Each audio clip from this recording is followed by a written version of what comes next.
ನಮಸ್ತೆ.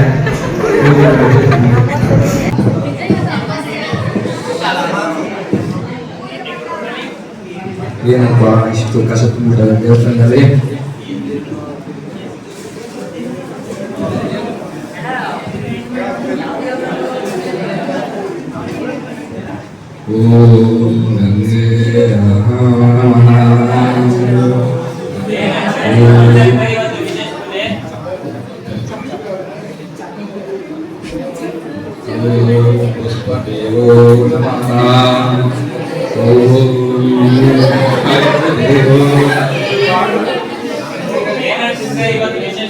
ಬನ್ನಿ ಬನ್ನಿ, ಇವತ್ತು ಅಮಾವಾಸ್ಯೆ ವಿಶೇಷ ಪೂಜೆ ಇದೆ, ಅದಕ್ಕೋಸ್ಕರ ಅರ್ಚನೆ ಮಾಡ್ತಾ ಇದ್ದೀನಿ. ಸ್ವಲ್ಪ ನಿಂತ್ಕೊಳ್ಳಿ.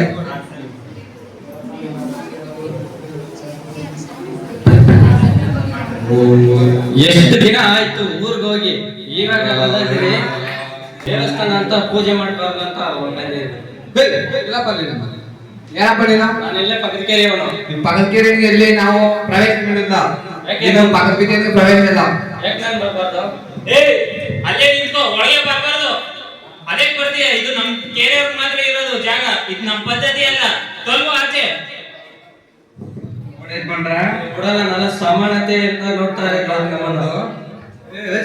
ಪೂಜೆ ಮಾಡಕ್ ಬಿಡ್ತಾ ಇಲ್ಲ ನಾವು. ಬಿಡ್ತಾ ಇಲ್ಲ. ಜಾತಿ ವ್ಯವಸ್ಥೆ ಮಾಡ್ಕೊಂಡು ಅಲ್ಲಿ ಬಿಡ್ತಾ ಇಲ್ಲ.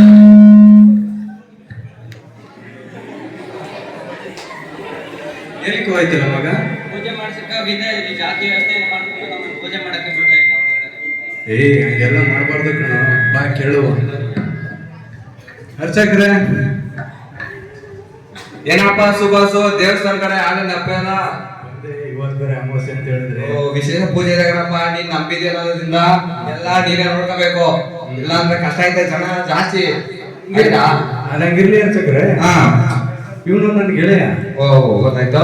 ದೇವಸ್ಥಾನಕ್ಕೆ ಪೂಜೆ ಮಾಡಿಸುವಂತ ಬಂದ. ಊರಿಂದ ಬಹಳ ದಿನಗಳ ಬಂದಿದ್ದಾನೆ. ಹೌದು ಅಲ್ವಾ? ಏನು ಬಿಡ್ತಾ ಇಲ್ಲ ಅಂತ ಹೇಳೋದಪ್ಪ. ಹೌದು, ಪಕ್ಕದ ಬಿದ್ದಿರ ಕಣಪ್ಪ. ನಮ್ ಹಿಂದಿನ ಕಾಲದಿಂದ ನಮ್ಗೆ ಗೊತ್ತಲ್ಲ ನಮ್ಮ ಆಚಾರ ವಿಚಾರ ಏನಂತ. ನಮ್ಮ ಪಕ್ಕದ ಬಿದ್ದಿಯರಿಗೆ ನಮ್ಗೆ ಪ್ರವೇಶ ಇಲ್ಲ. ಅವರು ಏನೋ ಬೆಲೆ ಅಂತ ಹಿಂದಿನ ಕಾಲದಿಂದ ನಮ್ಮ ತಾತ ಮುತ್ತಾತನ ಕಾಲದಿಂದ ನಡೆಸ್ಕೊಂಡ್ ಬಂದಿರೋ ಪದ್ಧತಿನ ಇವತ್ತು ಒಂದ್ ದಿನಕ್ಕೋಸ್ಕರ ನಾವು ಅಳಿಸಕ್ಕಾಗುತ್ತೆ. ಹೇಳಪ್ಪ ಸುಭಾಸು. ಅರ್ಚಕ್ರೆ, ನೀವು ಮಾಡ್ತಿರೋದು ದೊಡ್ಡ ತಪ್ಪಿಲ್ಲ. ಏನಪ್ಪ ತಪ್ಪಂದ್ರೆ ತಪ್ಪು? ಈಗೆಲ್ಲ ದಯವಿಟ್ಟು ಮಾಡಕೋಬೇಡಿ, ಸರಿನಾ? ಸರಿ. ಇದಕ್ಕಂತಾನೆ ಕಾನೂನಲ್ಲಿ ಡಾಕ್ಟರ್ B.R. ಅಂಬೇಡ್ಕರ್ ಅವರು ಕಾನೂನು ಮಾಡಿದ್ದಾರೆ. ಅದರಲ್ಲಿ ಕೆಲವೊಂದು ವಿಧಿಗಳಿವೆ. ವಿಧಿ 3 ಮುಖ್ಯವಾದಲ್ಲಿದೆ, ಗೊತ್ತಾ? ಯಾವ್ದಾದಪ್ಪ ಅದು? 14ನೇ ವಿಧಿ ಏನ್ ಹೇಳ್ತೇವೆ ಗೊತ್ತಾ? ಇಡೀ ಸಮಾಜದಲ್ಲಿ ಎಲ್ಲ ನಾಗರಿಕರು ಕೂಡ ದೇವಸ್ಥಾನದಲ್ಲಿ ಎಲ್ಲರೂ ಕೂಡ ಸಮವಾಗಿ ಹೋಗ್ಬೇಕು. ಎಲ್ರಿಗೂ ಪ್ರವೇಶ ಇದೆ. ಬರೀ ದೇವಸ್ಥಾನದಲ್ಲಿ ಅಂತಲ್ಲ, ಇಡೀ ದೇಶದಲ್ಲಿ, ರಾಜ್ಯದಲ್ಲಿ ಎಲ್ಲರೂ ಆಗ್ಲಿ, ಯಾವ ಸ್ಥಳದಲ್ಲಾಗ್ಲಿ, ಯಾವ ಜಾಗದಲ್ಲಾಗ್ಲಿ ಅವರು ಹೋಗ್ಬೇಕು. ಸರಿನಾ? ಎಲ್ರಿಗೂ ಕೂಡ ಸಮಾನವಾಗಿ ಬದುಕುವಂತ ಹಕ್ಕಿದೆ. ಆಯ್ತಾ? ಅದರಲ್ಲಿ ಒಳ್ಳೆಯ ಸಮಾನತೆ ಹೇಳಿದ್ದೀನಿ. 15ನೇ ಏನ್ ಹೇಳ್ತಂದ್ರೆ, ಜಾತಿ ಮೇಲೆ ಯಾವುದೇ ತರದ ಭೇದ ಭಾವ ಮಾಡಬಾರ್ದು. ಜಾತಿಯನ್ನು ಆಧಾರವಾಗಿ ಇಟ್ಕೊಂಡು ಕೀಳಾಗಿ ನೋಡೋದು, ಭೇದ ಭಾವ ಇದ್ಯಾವುದು ಕೂಡ ಮಾಡಕ್ ಹೋಗ್ಬಾರ್ದು. ಸರಿನಾ? 17ನೇದು ಅಸ್ಪೃಶ್ಯತೆಯನ್ನ ರದ್ದು ಮಾಡಲಾಗಿದೆ, ಗೊತ್ತಾ? ಅದನ್ನು ಕಟ್ಟಲೆಗಳೆಲ್ಲ ನಿಮ್ ಪುಸ್ತಕ ಅಷ್ಟೇ. ನಮ್ಮ ತಲೆಮಾರಿಂದ ತಳ ನಡೆಸ್ಕೊ ಬರ್ತಿದ್ವಿ. ಆ ಪದ್ಧತಿ ನಾವು ಇವತ್ತು ಅಳಿಸ್ಕೊಳಕ್ ಆಗಲ್ಲಪ್ಪ. ನಿನ್ ಕಾನೂನು ಇದ್ರೆ ನಿಮ್ ಇದ್ರ ಮಾಡಿದ ಪುಸ್ತಕದಲ್ಲಿ ಇಲ್ಲಿ ನಮ್ಗೆ ನಾವು ಬಿಡಲ್ಲ ಹೊರಗಡೆ ಅಷ್ಟೇ. ನೀವು ತಿಳ್ಕೊಂಡ್ರೆ ತಪ್ಪು ಅರ್ಚಕ್ರೆ. ಅದ್ರಿಂದ ಏನ್ ನಮ್ಗೆ ಆಗುತ್ತೆ? ನಮ್ಗೆ ಏನ್ ಮಾಡಕ್ಕಾಗಲ್ಲ. ನಮ್ ದೇವಸ್ಥಾನ ಬಿಡಕ್ಕಾಗಲ್ಲ ನಾವು ಅಷ್ಟೇ. ಇದು ಕೇವಲ ಸುಮ್ಮನೆ ಪುಸ್ತಕದಲ್ಲೂ ಬಂದು ಬರದ್ಬಿಟ್ಟು ಏನೋ ಮಾಡಿಲ್ಲ. ಇದು ಕಾನೂನ ಜಾರಿಗೊಳಿಸಲಾಗಿದೆ. ಅದೇನಾದ್ರು ಗೊತ್ತಿದೆ ನಿಮ್ಗೆ? ಏನಪ್ಪ ಇದನ್ನ ತಿಳ್ಕೊಂಡಿರೋನು ಯಾವನಾದ್ರು ಬಂದು ನೀವು ಮಾಡ್ತಿರೋದನ್ನ ವಿಡಿಯೋ ಮಾಡ್ಕೊಂಡು ತಗೋಗಿ ಕಂಪ್ಲೇಂಟ್ ಕೊಟ್ರೆ ಇವತ್ತು ದೇವಸ್ಥಾನ ಇರ್ತಿಲ್ಲ, ನಾಳೆ ಸ್ಟೇಷನ್ ಇರ್ತೀರ. ಪ್ರಭು ಬಾಪ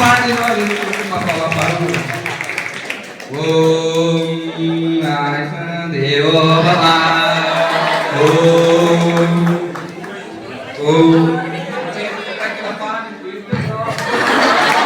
ನಿಮ್ಮದು ಈ ತರ ಮಾಡಿದ್ರು ಎಲ್ಲರಿಗಿದೆ. ಇದೇ ತರ ಪ್ರತಿಯೊಂದು ಹಳ್ಳಿಲೂ ಇದೇ ತರ ನಡೀತಾ ಇದೆ. ಇದನ್ನ ನೀವು ಹೊಸ ನೋಡ್ಬೇಕು. ಇವಾಗ್ಲೂ ಪ್ರೆಸೆಂಟ್ ಇದೇ ತರ ಇದೆ. ಸುಮಾರು ದೇವಸ್ಥಾನದ ಒಳಗಡೆ ಬೇರೆ ಆ ಜಾತಿ ಈ ಜಾತಿಯಿಂದ ದೇವಸ್ಥಾನ ಒಳಗಡೆ ಬಿಡ್ತಾ ಇಲ್ಲ, ಪ್ರವೇಶಗಳಿಲ್ಲ. ಅದಕ್ಕೋಸ್ಕರ ನೀವು ತಿಳಿದವರು ಅದ್ರ ಮೇಲೆ ಐಸಿ ಅಂತ ಒಂದು ಸಬ್ಜೆಕ್ಟ್ ಬೇರೆ ಓದಿದ್ದೀರಾ, ಎಲ್ಲ ಕಾನೂನು ಅಂತ ಗೊತ್ತಿದೆ. ಅದರಿಂದ ನೀವೇನ್ ಮಾಡ್ಬೇಕು, ಪ್ರಶ್ನೆ ಮಾಡ್ಬೇಕು.